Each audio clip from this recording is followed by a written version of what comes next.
Movie की starting में हम एक बच्चे को एक खिलौने से बात करते हुए देखते हैं। उसका नाम जैक होता है। जैक को लोक कथाएं और पुरानी कहानियां बहुत ज्यादा पसंद होती हैं। तभी उसके फादर भी रूम में आ जाते हैं। जैक के फादर पेशे से किसान होते हैं। वो अपने बेटे को एक राजा की कहानी सुनाते हैं जो उसे बहुत ज्यादा पसंद थी। उसके फादर कहानी सुनाना स्टार्ट करते हैं। कुछ पादरियों ने मिलकर कुछ बीज बनाए। वो कोई मामूली बीज नहीं होते, वो जादुई बीज थे। उन बीज को बनाने का मकसद था कि वो आसमान में जाकर ईश्वर से मिल सके। उन्होंने उन बीजों को जमीन में उगा दिया, जिससे वहाँ पर एक बहुत बड़ा पेड़ उग गया। और वो पेड़ इतना बड़ा था कि उसकी डालियां आसमान को छू रही थी। वो सभी पादरी उस पेड़ के रास्ते को ही स्वर्ग का रास्ता समझ रहे थे, इसलिए वो सब उस पेड़ पर चढ़कर आसमान तक पहुँच गए। लेकिन उन्हें नहीं पता था कि मौत उनका वहाँ पर इंतजार कर रही है। उनके ऊपर चढ़ते ही राक्षसों ने दोबारा उन्हें नीचे फेंक दिया।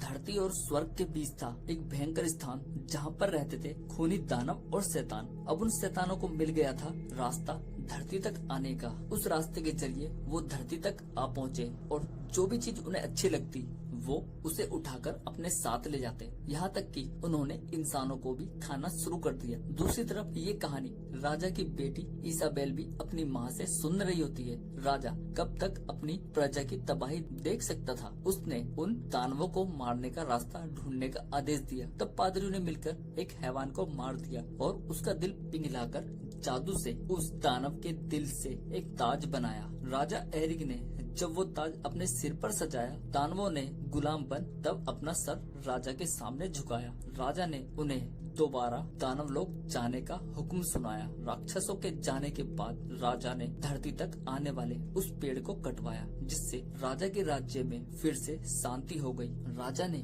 बाकी बीजों को भी अपने पास रख लिया ताकि फिर से कोई बवाल न हो जाए। लेकिन राजा की मौत के साथ ही उन बीजों और ताज को हमेशा के लिए राजा के साथ ही उसकी कब्र में दफना दिया गया। इस तरह एक सच्चाई लोक कथा बन गई। इसके बाद हमें 10 साल बाद का सीन दिखाया जाता है, जहाँ पर हम जैक को देखते हैं जो काफी बड़ा हो गया था। वो शहर में अपना घोड़ा बेचने के लिए जा रहा था। शहर पहुँचने पर जैक एक शो देखता है। ये उसी महान राजा एरिक का शो होता है जिसकी कहानियां वो बचपन से सुनते हुए आ रहा है। वहाँ पर हम एक लड़की को भी देखते हैं। वो राजकुमारी होती है और वो अपना भेष बदलकर वहाँ आई थी क्योंकि उन्हें राजमहल की बंदिशों वाली जिंदगी बिल्कुल भी पसंद नहीं थी। तभी कुछ लोग राजकुमारी को परेशान करने लगते हैं। जैक उसे बचाने आगे आ जाता है, लेकिन उनमें से एक जैक को जोरदार पंच मारता है और उसे मारने के लिए आगे बढ़ता है। जैक नीचे गिर जाता है। जैक उठकर उन्हें धमकाता है और वहाँ पर सब लोग घुटनों पर बैठ जाते हैं। जैक को समझ आ जाता है कि उसके पीछे कोई और है। वो पीछे मुड़कर देखता है तो वहाँ पर राजकुमारी के अंगरक्षक होते हैं, जिस वजह से सब लोगों ने घुटने टेक दिए थे। राजकुमारी उन लोगों के साथ चली जाती है। महल में हमें रॉड्रिक को दिखाया जाता है। वो महल के मुख्य प्रभारी होते हैं, जिस वजह से राजा अपनी बेटी इसाबेल की शादी उससे करवाना चाहते थे, लेकिन इसाबेल उन्हें बिल्कुल भी पसंद नहीं करती थी। रॉड्रिक जब अपने कमरे में पहुंचते हैं तो पाते हैं कि कमरे में सारा सामान इधर उधर बिखरा हुआ है। मतलब किसी ने उनके कमरे में छानबीन की है। वो जाकर एक बुक खोलता है जिसमें कुछ गायब था। इसके बाद वो एक गमले को जाकर देखता है जिसमें उसका छिपाया हुआ ताज मिल जाता है। ये वही ताज होता है जिससे राजा एरिक ने उन दानवों को धरती से भगाया था। जिसके बाद रॉड्रिक आदेश देता है कि महल के सारे रास्ते और दरवाजे बंद कर दिए जाएं। वो चोरी एक पादरी ने की है। जब उस पादरी को पता चलता है कि वो महल से बाहर नहीं निकल सकता तो वो जैक के पास जाता है और उससे बोलता है, तुम ये घोड़ा मुझे बेच दो, इसके बदले में मैं तुम्हें कुछ बीज देता हूँ। ये वही बीज थे जो राजा के साथ दफन थे।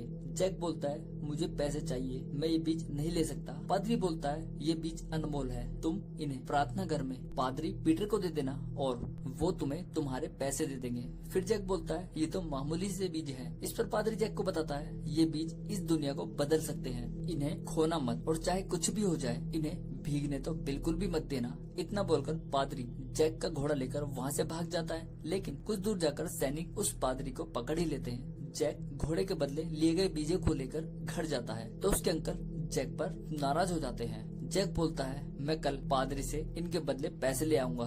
तब जैक के अंकल और ज्यादा गुस्से में आ जाते हैं और बोलते हैं, उस पादरी ने तुम्हें बेवकूफ बनाया है। वो गुस्से में उन बीजों को फेंककर वहाँ से चले जाता है। जैक उन बीजों को तो उठा लेता है, लेकिन एक बीज होल से वहाँ नीचे गिर जाता है जिसे जैक देख नहीं पाता। दूसरी तरफ हम राजकुमारी को महल में देखते हैं। राजा उससे बोलते हैं, तुम्हें इस तरह महल से भागना नहीं चाहिए। तुम इंग्लैंड की होने वाली राजकुमारी हो। वो जबरदस्ती ही रॉड्रिक से शादी करवाना पर तुले हुए थे, लेकिन राजकुमारी अपने से दुगनी उम्र के आदमी से शादी करना नहीं चाहती थी। इसलिए राजकुमारी नाराज होकर वहाँ से चली जाती है। रात में तेज बारिश में राजकुमारी फिर दोबारा से महल से भाग जाती है। उन्हें बाहर रास्ते में केवल एक ही रोशनी की किरण दिखाई दे रही थी और वो थी जैक के घर का चिराग। राजकुमारी पनाह लेने के लिए उसके घर में चली जाती है, क्योंकि बाहर बहुत ज्यादा बारिश हो रही थी। दोनों बातें करते हैं। इस दौरान जैक समझ जाता है कि ये राजकुमारी ही है, इसलिए वो अपनी कहानी की बुक राजकुमारी को दे देता है। बारिश तेज होने की वजह से जैक के घर में पानी टपकने लगता है, जिस वजह से होल से होता हुआ पानी बीज तक पहुंच जाता है और बीज पर पानी लगते ही वो फूट पड़ता है और हम देखते हैं कि वो बीज एक बहुत बड़े पेड़ में बदल जाता है, जो कि बढ़ता ही जा रहा था। जैक तो उस घर से बाहर गिर जाता है, लेकिन राजकुमारी अब उस घर में ही फंस चुकी थी और पेड़ के साथ ही ऊपर जाने लगती है। कुछ ही देर में वो आसमान में पहुंच जाती है। जैक राजकुमारी को बचाने की बहुत कोशिश करता है, लेकिन उन्हें बचा नहीं पाता। तभी जैक का पैर स्लिप हो जाता है और वो नीचे गिर जाता है और बेहोश हो जाता है। अगली सुबह शाही दस्ता आकर जैक को होश में लाता है। वहाँ पर उन्हें जैक के पास राजकुमारी के हाथ का एक कड़ा मिलता है। राजा जैक से अपनी बेटी के बारे में पूछते हैं, वो कहाँ है? जैक उन्हें बताता है, राजकुमारी कल यहाँ आई थी और अचानक ही मेरे घर में ये पेड़ निकल गया और राजकुमारी भी उसी पेड़ के साथ ही ऊपर चली गई। जिसके बाद राजा अपने सैनिकों को इसाबेल को वापस लाने का आदेश देता है। सैनिक के साथ रॉड्रिक भी वहाँ जाना चाहता था, क्योंकि उसके दिमाग में कुछ और ही चल रहा था। इसी के साथ ही जैक भी कभी ना खत्म होने वाली सफर पर चल पड़ता है। रॉड्रिक सैनिकों को लेकर उस पेड़ पर चढ़ना शुरू करते हैं। वो लोग बहुत ऊंचाई तक पहुंच जाते हैं। रात में तेज बारिश के कारण कुछ सोल्जर नीचे रस्सी के साथ लटक जाते हैं, जिसे रॉड्रिक के कहने पर उसका साथी रस्सी काट देता है, जिससे राजा की सबसे बहादुर सैनिक टुकड़ी मारी जाती है। कड़ी मेहनत के बाद वो सैनिक एक नई दुनिया में पहुंच जाते हैं। वो थी उन बड़े बड़े शैतानों की दुनिया। अब उन्हें समझ आ चुका था कि लोक कथाएं सच ही थी। वहाँ पहुंचकर रॉड्रिक फिर से अपनी औकात दिखा देता है। वो चाकू के दम पर जैक से वो बीज ले लेता है। जैक उसे वो बीज देना तो नहीं चाहता था, लेकिन उसे वो बीज रॉड्रिक को देने ही पड़ते हैं। लेकिन जैक उनमें से एक बीज अपने पास ही रख लेता है। यहाँ से वो लोग 3-3 का ग्रुप बनाकर राजकुमारी को ढूंढने के लिए आगे बढ़ते हैं। राजकुमारी के बनाए गए निशान को फॉलो करके वो लोग एक जगह पर पहुंच जाते हैं, जहाँ पर उन्हें वो बुक मिलती है जो जैक ने राजकुमारी को दी थी। आगे चलकर जैक के साथ दो लोग एक तालाब तक पहुंच जाते हैं। तालाब में पैर रखते ही जैक और एक सैनिक ऊपर जाल में फंसकर लटक जाते हैं। वो जल्दी से जाल काटकर बाहर निकल तो जाते हैं, तभी वहाँ पर एक विशालकाय दानव आ जाता है, जिसे देखकर ये तीनों छुप जाते हैं। लेकिन वो दानव उनमें से एक आदमी को उठाकर जाने लगता है। तभी एलमनोट उस दानव पर हमला कर देता है, लेकिन वो दानव इतना बड़ा था और विशालकाय भी था कि एलमनोट के हमले का उस दानव पर बिल्कुल भी असर नहीं होता। जिसके बाद वो दानव एलमनोट और उसके साथी को पकड़कर अपने साथ ले जाता है और जैक उस दानव का पीछा करने लगता है। दूसरी तरफ रॉड्रिक अपने आदमी और शाही दस्ते के एक सैनिक के साथ होता है और वो धोखे से उस सैनिक को पहाड़ी से नीचे धकेल कर मार देता है। तभी एरिक को एक दानव उठा लेता है और वो उसे जिंदा ही खा जाता है। तभी वहाँ पर एक और दानव आ जाता है, जिसके बाद रॉड्रिक बैग खोलकर वो शाही ताज निकालकर उस दानव को दिखाता है और वो दानव घुटने पर बैठ जाता है। मतलब ये ताज जिसके पास भी होगा, दानव उसी का हुक्म मानेंगे। उधर जैक उस दानव का पीछा करके उनके घर तक पहुँच जाता है। वहाँ पर एक दो नहीं बल्कि वहाँ पर तो उन दानवों की फौज होती है। वहाँ पर जैक देखता है कि उन दानवों ने इसाबेल और एलमनोट को भी बंदी बनाकर रखा गया है। वहाँ पर उनका एक लीडर भी होता है, जिसके 2 सिर होते हैं। तभी उनके बीच आता है रॉड्रिक, जिसने वो ताज पहना हुआ था। उस ताज को देखकर सभी दानव रॉड्रिक के सामने झुक जाते हैं। उन दानवों का सरदार भी ताज को देखकर रॉड्रिक के सामने झुक जाता है और रॉड्रिक भी उस दानव के सिर से चढ़कर उनके सिंहासन तक पहुंच जाता है और बन जाता है उनका सरदार। वो उन दानवों से बोलता है, तुम सब मेरे साथ धरती पर जाओगे, वहाँ हम कब्जा करेंगे और सारे देशों को जीत लेंगे। आखिरकार उन दानवों को धरती पर जाने का रास्ता मिल ही जाता है, इसलिए वो जीत की खुशी मनाते हैं। दूसरी तरफ हम जैक को देखते हैं। वो इसाबेल और एलमनोट को बचाने के लिए वहाँ पहुँच जाता है। वहाँ पर एक दानव एलमनोट को एक रोटी में लपेटकर बेक करने के लिए तैयार हो रहा था। तभी जैक वहाँ पर ऊपर चढ़ जाता है जहाँ पर दानवों के बहुत सारे चाकू रखे हुए थे और जैक उनमें से एक चाकू को उठाकर सीधा दानव के ऊपर कूद जाता है, जिससे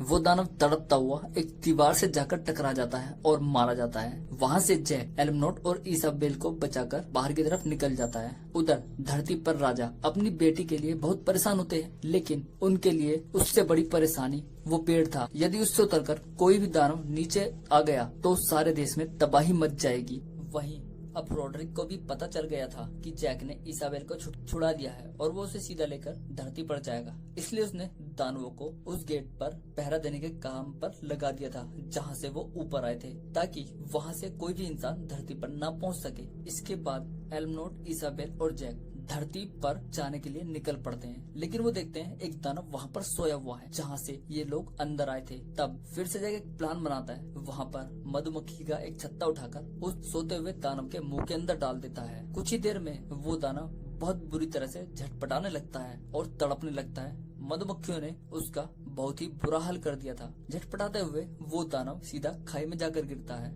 जब महाराज उसे देखते हैं, वो अपनी बेटी की चिंता किए बिना ही उस पेड़ को काटने का आदेश दे देते हैं। सैनिक पेड़ को काटने में लग जाते हैं। अब जैक और इसाबेल वहाँ से जाने के लिए तैयार थे, लेकिन एल्मनोट उनके साथ नहीं जाना चाहता था। इसाबेल के पूछने पर वो बताता है कि मेरा एक काम अभी अधूरा है, मैं उस काम को पूरा करके ही वापस लौटूंगा। दरअसल एल्मनोट रोड्रिक से वो ताज वापस लाना चाहता था जो उसने चोरी से हथिया लिया था। इसाबेल और जैक अपने रास्ते पर निकल पड़ते हैं। अगली सुबह रोड्रिक दानवों की फौज साथ लेकर वहाँ पहुँच जाता है जहाँ से वो धरती पर उतरने वाले थे। रोड्रिक खाई के किनारे जाकर देखता है, तभी एल्मनोट उसके ऊपर हमला कर देता है। यहाँ पर दोनों के बीच एक शानदार फाइट देखने को मिलती है और रोड्रिक मारा जाता है, लेकिन वो ताज उसी के सर पर होता है।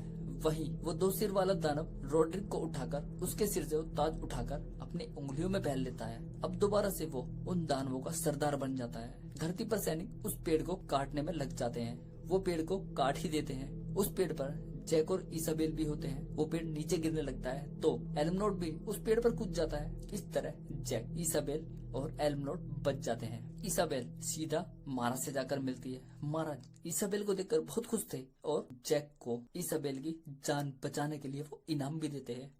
यहाँ से राजा अपनी सेना और इसाबेल के साथ महल के लिए निकल पड़ते हैं। दूसरी तरफ उन दानवों को वो जादुई बीज का बैग मिल जाता है और वो उन बीज को उठाकर पानी में डाल देते हैं। देखते देखते वहाँ पर 4 बहुत बड़े पेड़ फूट आते हैं और वो सारे दानव उन पेड़ पर लटक जाते हैं। अब उन दानवों को नीचे जाने के लिए एक रास्ता मिल गया था। वहीं धरती पर हम जैक को देखते हैं। उसके पास आज भी वो आखिरी बीज होता है। वो वहाँ से जा रहा होता है कि तभी उसकी नजर आसमान से आ रहे उन दानवों पर पड़ती है। वो अपना घोड़ा लेकर राजा को बताने के लिए निकल पड़ता है। वो दानव अब भी धरती पर उतर जाते हैं। जैक भी चिल्लाते हुए राजा की तरफ बढ़ रहा होता है कि राक्षस आ रहे हैं। सब लोग महल की तरफ तेजी से दौड़ पड़ते हैं और राक्षस सभी सैनिकों को मारते हुए आगे बढ़ रहे थे। वो दानव धरती पर तबाही मचा देते हैं। राजा अपनी बेटी और शाही दस्ते के साथ महल तक पहुंच जाता है। एल्मनोट उस पुल को बंद करने के लिए आदेश देता है। वो पुल बंद होने ही वाला था कि जैक एक लंबी छलांग लगाकर महल के अंदर पहुंच जाता है। दानवों को रोकने के लिए सेना महल के बाहर पानी में भी आग लगा देती है।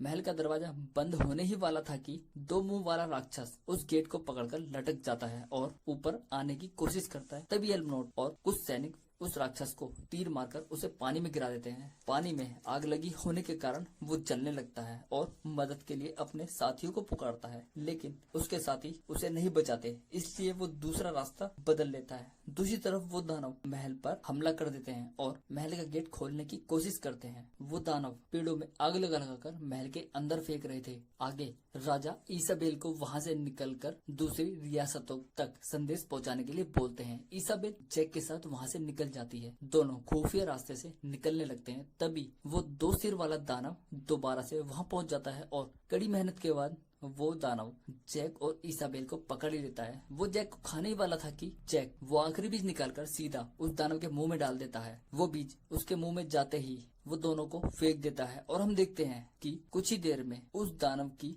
बॉडी से बहुत बड़ा पेड़ निकल जाता है और उससे दानव के चीथड़े उड़ जाते हैं और उसका हाथ जैक के पास आकर गिरता है जिसमें उसने वो ताज पहना हुआ था। दूसरी तरफ राजा की सेना और उन दानवों के बीच भयंकर युद्ध चल रहा था। वो दानव राजमहल के दरवाजों को खोलने का हर संभव कोशिश कर रहे थे और वो महल का दरवाजा खोलकर अंदर तक आ ही जाते हैं, लेकिन राजा के सैनिक ने भी अभी घुटने नहीं टेके थे। वो सब लड़ने के लिए तैयार खड़े थे। कुछ ही देर में हम देखते हैं कि सभी दानव अपने घुटने पर बैठ जाते हैं। जब राजा और उनके सैनिक पीछे मुड़कर देखते हैं तो पाते हैं कि जैक ने वो ताज अपने सिर पर पहना हुआ है, जिससे वो सारे दानव फिर से गुलाम बन जाते हैं और वापस से अपनी दुनिया में लौट जाते हैं। जिस पेड़ से वो दानव इस दुनिया में आए थे वो पेड़ जैक कटवा देता है। इसके बाद जैक और इसाबेल की शादी हो जाती है। जैक एक किसान का बेटा था, लेकिन उसकी शादी एक राजकुमारी से हुई थी। इस कहानी को जैक और इसाबेल अपने बच्चों को भी सुनाते हैं। उनके बच्चे पूछते हैं आखिरकार उस ताज का क्या हुआ। जैक उन्हें बताता है वो ताज संभाल कर रखा गया है। उस ताज को म्यूजियम में रखा गया है ताकि उसे सब लोग देख सकें, लेकिन कभी भी कोई उसकी सच्चाई ना जान सके। इसी के साथ ही मूवी यहाँ पर खत्म हो जाती है।